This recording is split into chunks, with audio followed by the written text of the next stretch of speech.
So this is my shell of a course. This is the home page where I have my banner here. Um, don't have anything else in here right now, but I do have some things over here set up so that, um, for example, I usually have my course set up so that it enters in with the announcements. I don't have any currently right now, although I usually would have an announcement in here if I were teaching an online class. In a second, I'm going to go to one of my active online classes, which is right here. And you can see that the only announcement that's showing right now is the one that indicated that I had posted my final grades. Previously, I had other announcements here, but I set them to go away at some point so that only the most relevant ones are active at any one given time. So I don't have any in my course shell right now, but I typically would have something in here.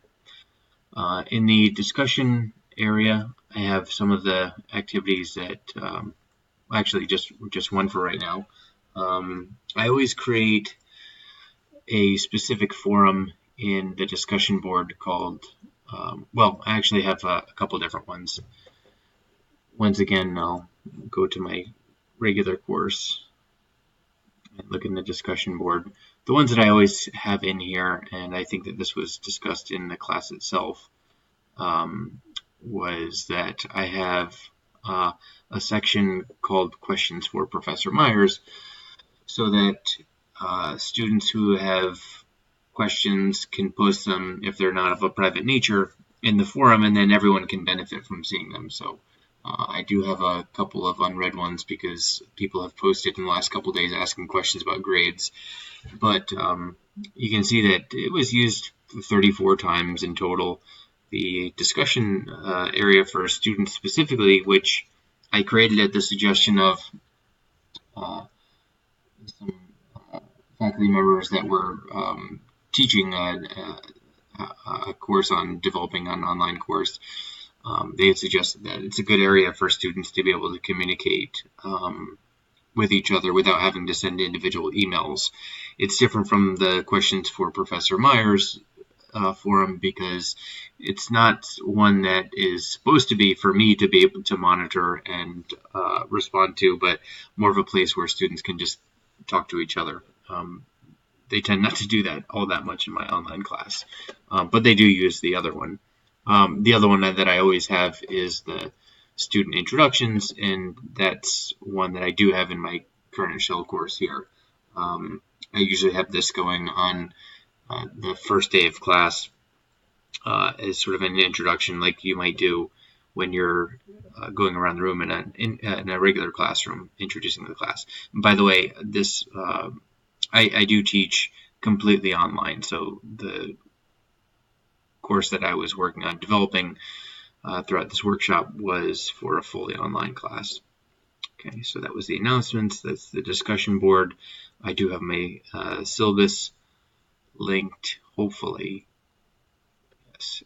Well, okay. Let's see. This should open. Yeah, Google Docs. Okay.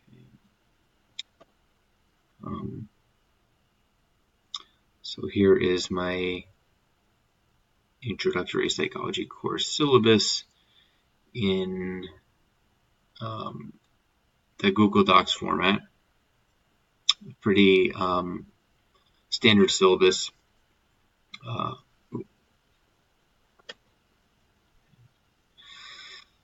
With basic information about the class and an indication that this is specifically online, and so all the hours that are devoted to both online and in-class classes should be devoted to the out-of-class component in a fully online class. So I estimate that that's approximately 9 to 12 hours a week. I forgot where I got that estimate from because I got it from a couple of years ago. But the course description, pretty standard. And then for my online classes, I do use a website that accompanies the textbook that I use. because the publisher creates a lot of really good resources that I think are good learning tools for students, particularly in the online environment where they have to take a little bit more personal responsibility for their learning. That's not always something easy to do in an online class, and so the publisher content has a bunch of activities in there that help with that. Specifically, they have adaptive types of testing where the amount of assignments that you get, or at least the number of items in an assignment that you get, are dependent on how you actually do on them. So I have my instructions here for how to access it with a YouTube video that explains it. I have my schedule here with when the exams are due. And then I make all my assignments due on the same day in an online class, specifically so that there's no confusion about when things are due. I do it for the convenience of the students, making sure that they always know that an assignment is due on a specific day, so they never have to worry about keeping track of when specific assignments are due. I just have found that that's been an easy way. I make the discussion forums that I have worth about 15%. The online activities that they do within the publisher content worth about 40%, and the exams are worth 45%. The breakdown, description of what's expected in the discussion board, and then the academic integrity policy stuff and where to contact if you have any trouble with either the online component in Blackboard or in the publisher. So that's my syllabus. I have a weekly schedule here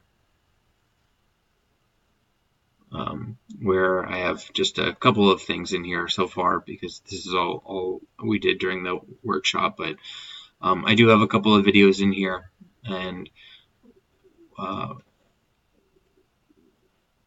in my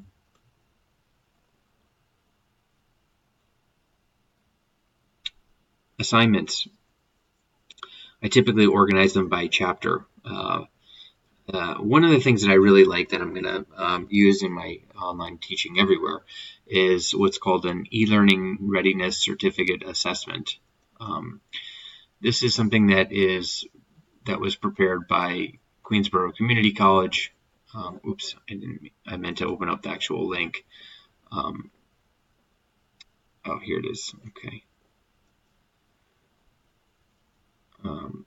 So this just kind of, again, goes over what an online course is, the two different types, the partially online PNET and the fully online. So this is one of their very first assignments that they have to do, is that they have to complete, and there's a quiz at the end.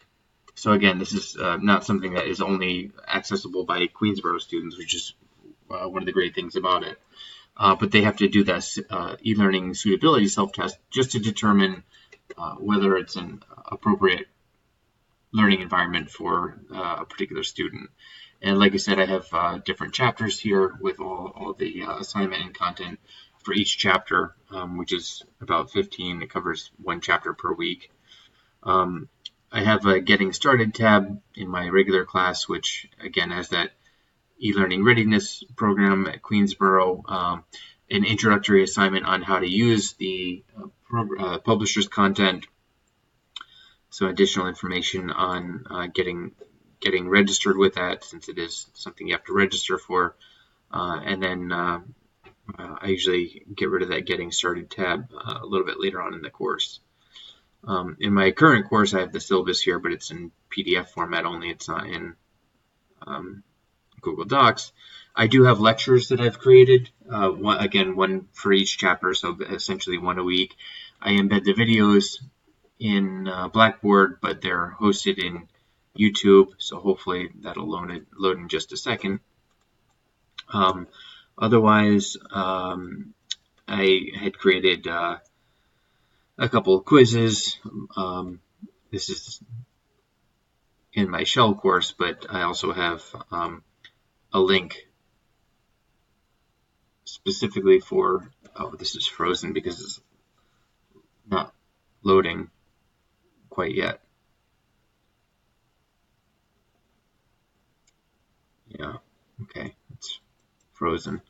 But yeah, I do have a link specifically for the exams, and that's pretty much my online class. I've been teaching online using this style for a few years now, and it seems to work fairly well.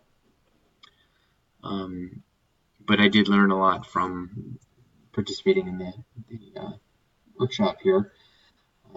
Specifically, I'm using Screencast-O-Matic for the first time. I had never used that before. I'd used Camtasia, which is proprietary and needs to be purchased, but I think I lost my access to it, and so it's good to know that you can have this free version of 15-minute clips, and I think it's good to keep the clips around 15 minutes anyway, so I do like this tool as one of the things that I learned. Let's see, you can see the starting to load a little bit here. But it's taking a really long time because of the internet connection, I presume. But that's basically my course, and then, I have probably just a couple things in the Grade Center right now. But again, in my class that I just finished teaching, the Grade Center is much more complete. I just have a couple things in here now. Okay. And that's my course.